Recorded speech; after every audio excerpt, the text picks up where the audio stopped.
माओवादी टार्गेट रे गाँवर पुरुष मालकानगिरी जिलार स्वाभिमान अंचल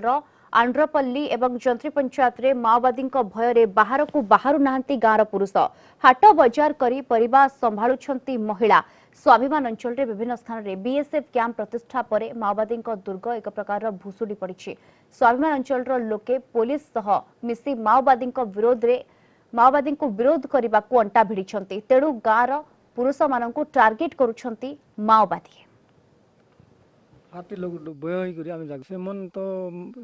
बहुत डराइबे आयो से मन राति आसिक आमको आमको छाड़ी देला से मन आउ ये केमती करबा रोहित लोग मारले एका ओबो बोली करी से मन चाइले एटी माओवादी मन राति राति आछंती राति लोक मान को मार देउछन निरीह लोक मान को मार देउछन आम गां लोक मान को डर भी लागुचे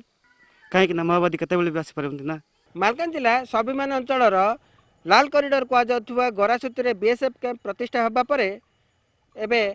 यही आखपाख गाँ लोक पुलिस हाथ को हाथ मिलाई सारी तेणु माओवादी एवं रक्तमुखा उठी माओ कब्जार अंचल को पुलिस हेफाजत थिबा पुरुष माने एवं पाद पकड़ा को भय करुँच केवल ए गाँवर महिला माने निज घर भरण पोषण करने साहा भरसा पलटि। स्वाभिमान अंचल प्रसाद नायक कलिंग।